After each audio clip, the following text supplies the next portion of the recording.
전도서 3장 1절부터 읽겠습니다.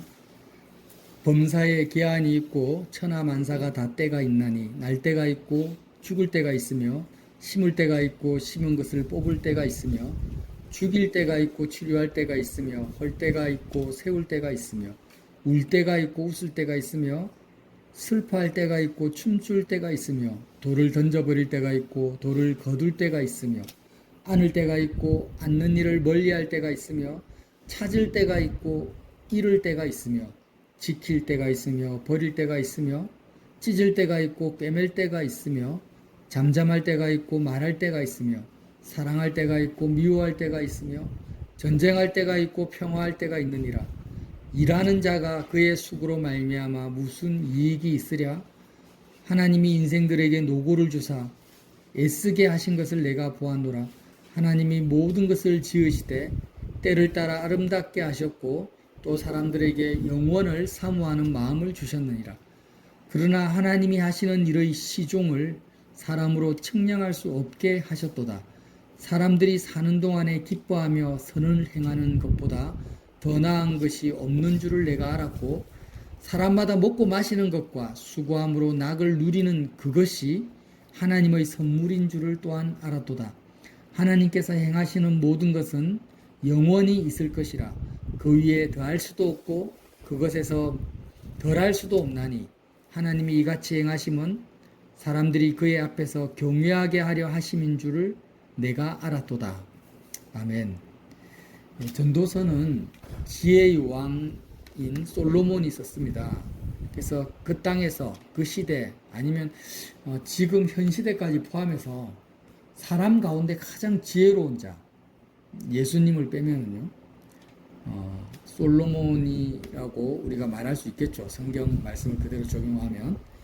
그래서 이 솔로몬의 잠언을 너무나 쉽게 사람들이 해석을 해요. 세상의 가치관과 철학을 또 자기 생각을 가지고 해석을 하는데 아주 쉽게 오류에 빠질 수 있는 말씀 중에 하나입니다. 아주 멋있죠. 말씀 자체가 참 멋있어요. 그런데 쉽게 해석할 수 없는 말씀이에요. 정말 예수님의 죽으심과 부활과 십자가 복음을 여기에 적용하지 않으면 전도서 말씀은 다 잘못 해석할 수밖에 없습니다. 제가 한 가지 이 말씀을 나누기 앞서서 예를 들어볼게요. 여러분 상어 아시죠? 상어. 상어가 물고기잖아요. 물고기. 근데 일반적인 물고기와 상어는 같은 물고기인데도 정말 다른 차이점이 있어요. 어떤 차이가 있냐면 상어는 아가미를 덮는 뚜껑, 아가미 덮개가 없어요. 모든 물고기들은요, 아가미가 있죠. 아가미가 뭐예요? 물이 이렇게 아가미를 통과하면서 거기서 건물같이 생긴 아가미가 산소를 거릅니다. 그죠? 수분에서 산소를 걸러서 그래서 숨을 쉬는 거죠, 물고기는. 그래서 이 아가미 뚜껑이라는 게 뭐냐면 계속 움직이죠, 이렇게. 움직이면서 물을 펌프질을 해요.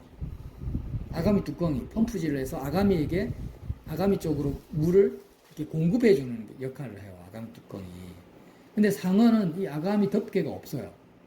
아가미가 노출되어 있어요. 상어 보면 옆에 이렇게 찢어져 있잖아요. 아가미가 노출된 상태거든요. 그래서 상어는 뭐가 다르냐면 계속 헤엄을 쳐야 돼요. 물을 계속 아가미 쪽으로 이렇게 보내야 되니까 헤엄을 계속 쳐야 돼요. 잠시도 헤엄을 안 치면 안 돼요. 그래서 태어날 때부터 죽을 때까지 상어는 한 번도 멈추지를 않아요. 그냥 가만히 이렇게 물에 멈춰 있는 상태가 될 수가 없어요. 그럼 호흡을 못 하니까. 일반 물고기는 이게 수영을 하다가 헤엄을 치다가 가만히 멈춰서 이렇게 쉬잖아요. 근데 상어는 그럴 수가 없어요. 계속 움직여야 돼요. 헤엄을 쳐야 돼요. 그래야만 호흡할 수가 있는 물고기가 상어예요. 그리고 또 상어는 뭐가 다르냐면 부레가 없어요. 부레가 뭐예요? 공기주머니. 모든 물고기는 부레가 있어가지고 이렇게 헤엄을 안 쳐도 어떻습니까? 물에 떠 있습니다. 부레 공기주머니가 있으니까. 거예요. 상어는 부래가 없기 때문에 헤엄을 안 치면 가라앉아 버립니다. 그래서 아가미 덮개가 없고 아가미가 노출되어 있고 부래가 없기 때문에 상어는 어떻게 해야 되냐? 태어나면서 죽는 순간까지 계속 헤엄을 쳐요. 24시간 365일 죽을 때까지 멈출 수가 없어요. 멈추면 어떻게 됩니까? 호흡하지 못하고 그대로 물에 가라앉아서 죽는 거예요. 이게 상어의 특징이에요. 제가 왜 이런 말씀하냐면 우리의 마음이 멈출 수 없는 상어와 같다는 걸 알아야 돼요. 내 마음이. 그러니까 상어는 잠잘 때도 어떻게 자겠어요? 뇌가요 절반만 깨어 있어요. 잠을 잡니다. 뇌가 절반 계속 헤엄을 쳐야 되니까. 그러니까 우리 사람이나 다른 물고기는 잠을 자면 뇌가 완전히 그 뇌파가 바뀌어 버리잖아요. 근데 상어는 절반은 깨어 있어요. 항상 절반만 쉬어요. 그래서 잠자는 순간도 어떻게 합니까? 헤엄을 치고 있는 거예요. 참 특이하죠. 근데 우리의 마음이 상어와 같아가지고 아무리 내가 나이가 들고 병들고 몸을 움직이지 못한다 할지라도 저와 여러분의 마음은 상어처럼 끊임없이 뭔가를 향해서 추진하고 달려가고 있다라는 거예요. 이것을 계속 우리가 설교를 들었지만 결코 이것을 좌시해서는 안 됩니다. 경히 여겨서는 안 돼요. 이 내 마음의 본질을 정말 우리가 인식을 하고 그거를 굉장히 중히 여기면서 다뤄야 됩니다. 무슨 말이냐면 우리의 마음은 항상 마음의 체험과 기쁨과 재미와 행복을 쫓아서 상어처럼 쉬지 않고 계속해서 뭔가를 향해서 달려가고 또 뭔가를 흡입한다. 추진력과 흡입력은 방향만 다를 뿐이지 같은 말이잖아요. 그래서 뭔가를 향해서 상어처럼 계속 쉬지 않고 뭔가를 향해서 달려가는 거예요. 나아가고 있습니다. 그래서 내가 지금 쉬고 싶다. 나는 좀 몸이 피곤하니까 쉬고 싶다고 침대에 이렇게 누워도 저와 여러분의 마음은 어떤 상태예요? 쉬지 않는 거예요. 쉬지 않고 뭔가 재미나 기쁨이나 행복을 향해서 달려가고 있어요. 지금 이 시간 이렇게 말씀을 나누는 이 순간도 여러분이 제 이야기를 듣지만 여러분의 마음은 쉬지 않고 있어요. 상어처럼 뭔가를 향해서 달려가고 있어요. 그걸 꼭 인지하라는 거예요. 그런데 이 상어를 예를 들어서 수족관에 거대한 수족관에 가둬놓았다고 생각해 보세요. 얼마나 불행하겠습니까? 거기서 쉬지를 않는 거예요. 잠도 안 자고 계속 그 좁은 수족관을 계속 맴돌면서 계속 돌아다니 죽을 때까지. 상어를 수족관에 가두는 것은 참 잔인한 것 같아요. 다른 물고기보다.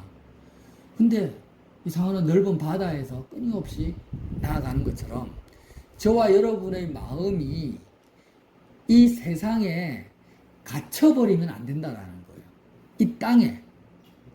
이 땅에 갇혀버리는 것. 추진력을 가지려면 지르너미가 있어야 되고 근육이 있어야 되고 어떤 유선형의 몸이 있어야 되잖아요. 그러니까 우리의 마음의 추진력이 뭐가 되냐? 이 세상에 갇혀버리면 내 마음이 육체에 달라붙어 버려요. 그래서 우리 몸을 통해서 육체의 오감각을 통해서 계속해서 마음이 육체를 통해서 기쁨거리, 마음의 체험거리, 재미, 행복, 공허함을 채우려고 달려가고 있는 상태. 다시 한번 말합니다. 상어와 같은 우리의 마음이 쉬지 않는 마음이 이 세상에 갇혀 있는데 갇혀버려요. 수족관에 갇히듯이. 갇힌 상태에서 그 마음의 추진력이 로켓 엔진이 육체가 돼버리는 거예요. 육체가. 마음이 육체에 달라붙어서 이 세상에 있는 것들을 끊임없이 마음의 체험의 대상으로 달려가고 있는 상태가 뭐라고요? 구원받지 못한 상태. 지옥의 예고편을 사는 상태. 구원을 못 받은 상태. 하나님께 선택을 받았지만 마음이 어떻습니까? 항상 공허하고 우울한 상태. 마음은 어떻게 해야 되냐? 마음은 영원을 향해서 세상을 벗어나야 됩니다. 수족관을 벗어나야 되듯이 마음은 이 땅을 벗어나야 돼요. 마음의 추진력은 육체가 되어서는 안 돼요. 뭐가 돼야 됩니까? 자, 문제를 내볼게요. 우리 마음의 추진력, 로켓 엔진은 뭐가 돼야 됩니까? 육체가 되면 안 되고 뭐가 돼야 돼요? 예수님의 몸이 돼야 돼요. 예수님의 십자가가 돼야 돼요. 그래서 예수 그리스도의 몸, 십자가에 못 박히신 그리스도의 몸에 내 마음이 달라붙을 때, 자, 우주선이 지금 우주 왕복선이 있잖아요. 왕복선이 추진력이 있잖아요. 우주 왕복선이 우주로 나가려면, 이 땅을 벗어나려면, 대기권을 통과하려면 로켓 엔진이라는 거대한 그 엔진을 우주선에 장착을 하잖아요. 그 엔진의 힘으로 중력을 이기고 대기권을 탈출해서 우주로 나갑니다. 그것처럼 우리의 마음이 내 육체의 오감각에 달라붙어 있으면 절대 이 세상을 벗어날 수가 없어요. 마음이. 어떻게 해야 되냐? 예수님의 몸에, 십자가에 못 박히신 예수 그리스도의 몸에 우리의 마음이 딱 달라붙어 버려야 돼요. 그럼 어떤 일이 벌어집니까? 그리스도의 죽음이, 이 세상에서의 죽음, 그리스도의 죽음이 나의 죽음으로 나에게 주어진다라는 거예요. 예수님의 죽음이 나의 죽음이 된다라는 의미가 뭐냐면, 내 마음이 육체를 떠나서, 내 몸을 떠나서 이 세상을 벗어난다라는 거예요. 사람이 죽으면 어떻게 됩니까? 마음이 몸을 떠나죠. 이 땅을 벗어나죠. 그것처럼 그리스도의 몸에, 십자가에 못 박히신 예수님의 몸에 내 마음이 딱 달라붙으면, 우주선이 로켓하고 딱 달라붙듯이 그렇게 몸에 달라붙으면 내 마음이 육체를 벗어나게 되고 이 세상을 떠나게 된다는, 뭐를 통해서요? 십자가의 예수님의 죽음을 먹는 것을 통해서.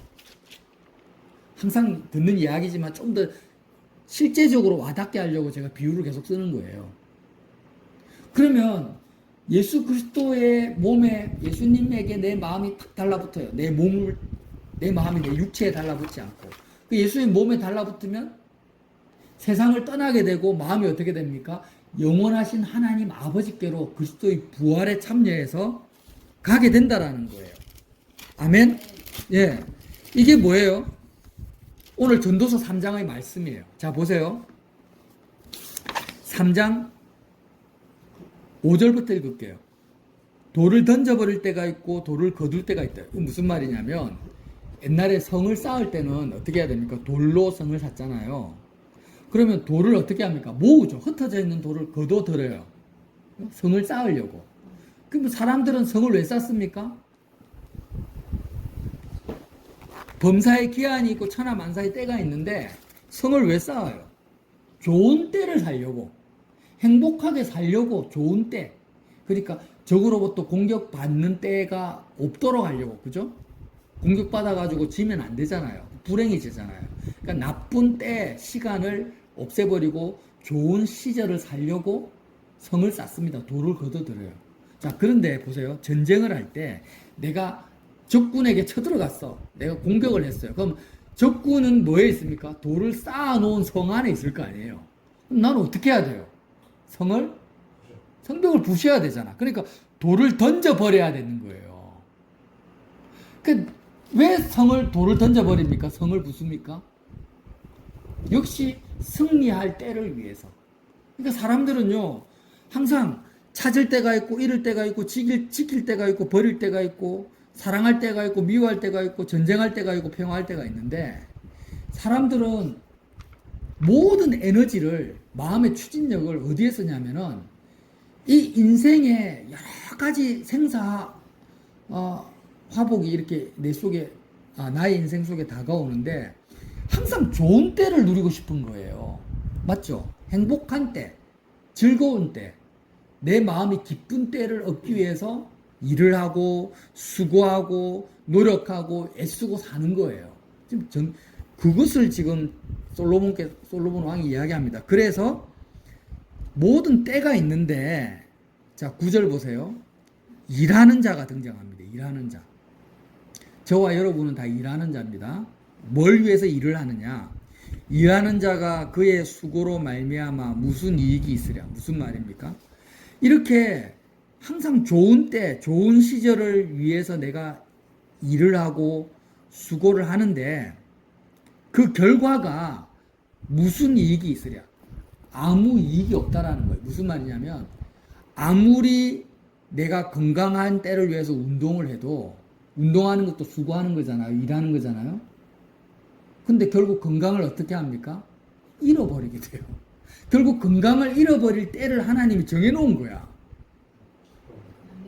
내가 아무리 내가 좋아하는 사람을 만나서 사랑할 때를 보낸다 할지라도, 그리고 그 사랑하는 관계를 유지하기 위해서 애를 쓰고 수고를 한다 할지라도 결국에는 그 사랑하는 사람과 헤어질 때가 옵니까 안 옵니까?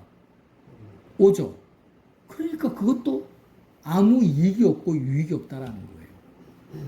이 세상 안에 있는 모든 때는 사람이 좋은 때, 좋은 시절을 위해서 수고하고 일을 해도 하나님이 정해놓은 때에는 다 잃어버리고 헛되게 되고 수고가 다 이제 영원하지가 않기 때문에 다 없어지는 거기 때문에 아무 이익이 없다. 이렇게 무슨 이익이 있으랴.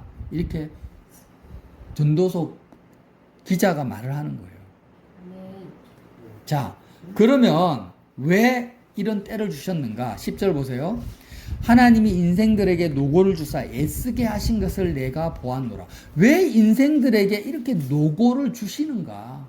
헛되고 헛된 일에 매달리게 하시는가? 왜 하십니까? 왜 하셔요?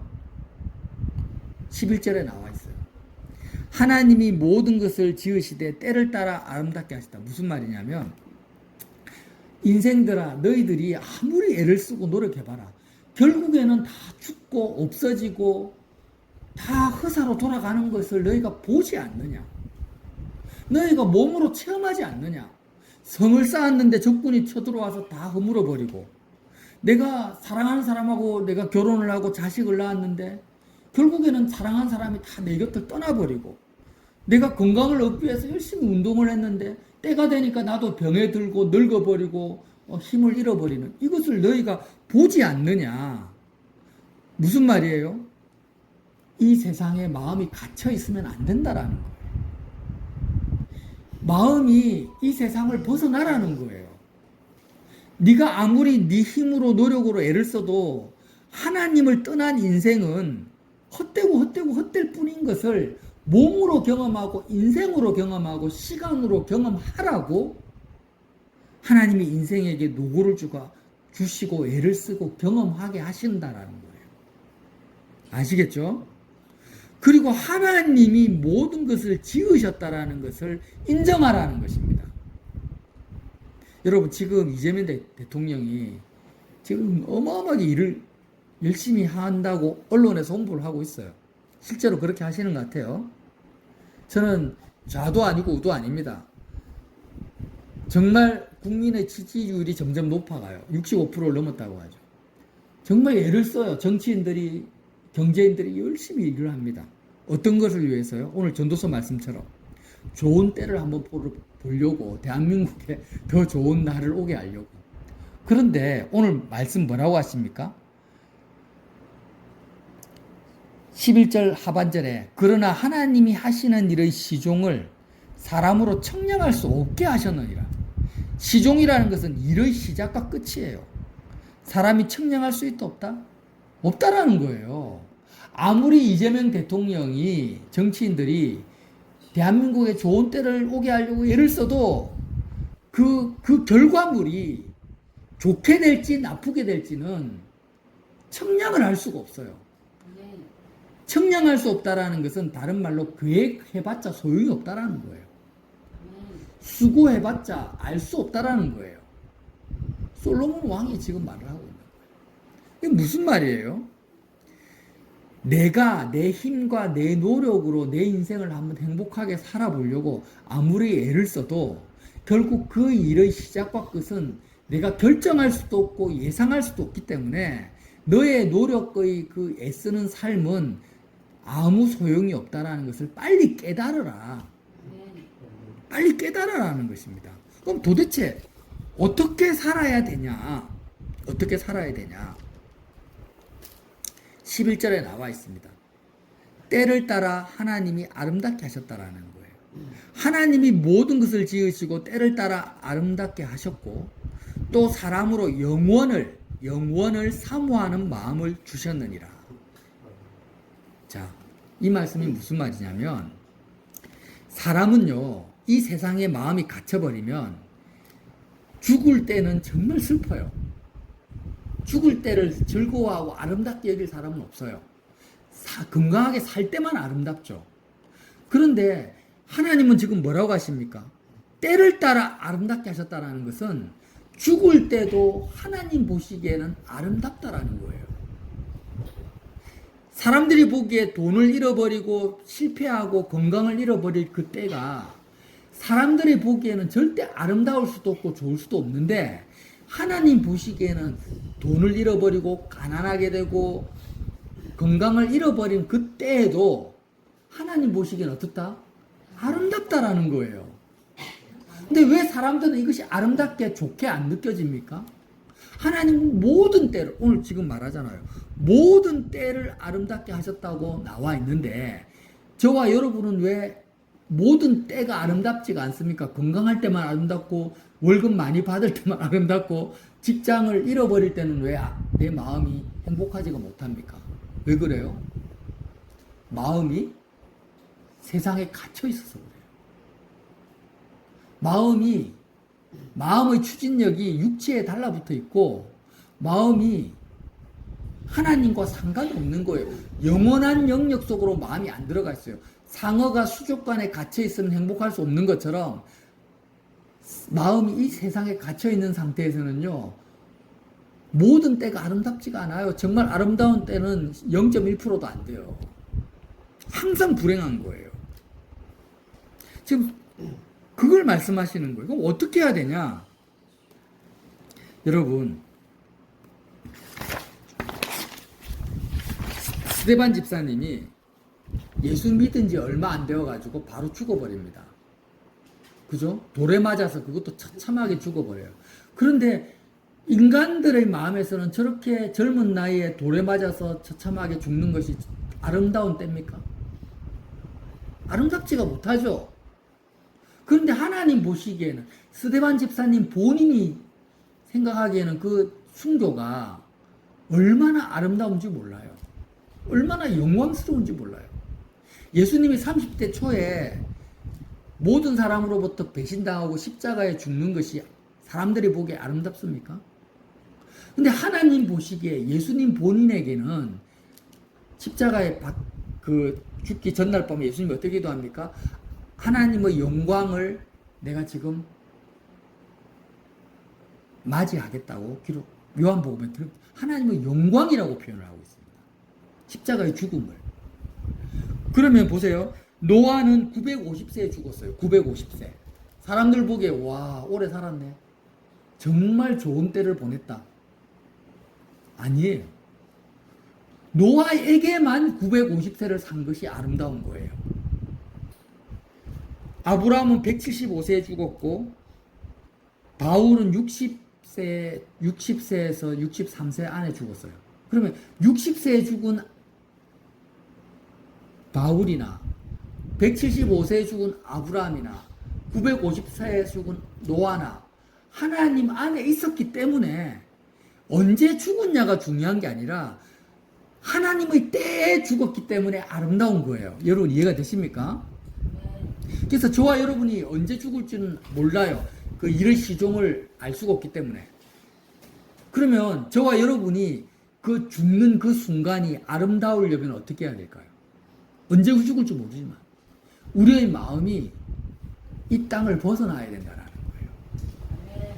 이 땅을 벗어나서 예수님을 나의 로켓 추진 엔진이 돼가지고 내 마음이 이 세상을 벗어나서 영원 세계, 영원을 사모하는 마음을 주셨자 했잖아요. 영원을 사모하는 마음을 가지고 영원하신 하나님 아버지께 모든 때를 주장하시고 주관하시고 계신 하나님 아버지와 내 마음이 그 아버지를 가지는 거예요. 자, 이제 말씀을 정리하겠습니다. 저와 여러분의 마음이 상어처럼 끊임없이 뭔가를 향해서 달려가고 있는데 상어와 같은 우리의 마음을 어디에 밀착시키라고요? 십자가에 예수님께 마음을 밀착시키라는 거예요. 내 마음은 쉬지 않는다니까요. 침대에 가만히 누워 있어도 지금 이렇게 우리 모임을 마치고 여러분 쉬려고 침대로 갈 거 아닙니까? 그 침대에 이렇게 누워 있어도 마음은 어때요? 계속 상어처럼 쉬지를 않아요. 그러면 이 마음을 어떻게 해야 돼요? 예수님에게 밀착을 시켜라는 거예요. 우주선의 그 로켓 엔진처럼 예수님의 몸에 밀착을 시키면 우리의 마음은 계속해서 마음의 추진력이 영원하신 하나님 아버지께로 가버립니다. 이 세상을 떠나요. 육체를 떠나고 세상을 떠나요. 그래서 우리의 마음이 천하 만물을 주관하시는 하나님 아버지를 내 마음이 가지는 거예요. 아버지를 누리고 하나님 아버지를 누리고 아버지를 가지고 아버지를 먹고 마시고 아버지로 마음이 채워지면 이제 그때는 그래 되면 어떻게 되냐? 나의 죽음의 때조차도 아름답게 느껴지는 상태가 된다는 거예요. 내가 병들고 건강을 잃어버리고 물질을 잃어버리고 사람들이 보기에 직장을 잃어버리고 하나님 외롭고 하는 모든 때가 아름답게 느껴지는 상태로 변화되어지는 것이 뭐냐? 하나님의 선물이라는 것입니다. 그것을 전도서가 말씀하고 있어요. 자, 13절 보세요. 전도서 3장 13절. 사람마다 먹고 마시는 것과 수고함으로 낙을 누리는 그것이 하나님의 선물인 줄을 또한 알아도다. 이게 무슨 말이냐면 사람들이요 먹고 마시기 위해서 애를 써요. 잘 먹고 잘 살려고 애를 써요. 낙을 누리려고 애를 써요. 내가 노력하고 애쓰고 마음이 추진력이 돈을 벌려고 건강을 얻으려고 오래 살려고 끊임없이 노력해서 내가 건강하고 먹고 마시면은요 하나님의 선물이 됩니까? 아니죠. 내가 애쓰고 노력한 것은 선물이 아니에요. 그것은 전부 뭐냐? 내가 노력하고 애쓴 당연한 결과물이에요. 그런 것은 뭐라는 거예요? 아름다운 것이 아니라는 거예요.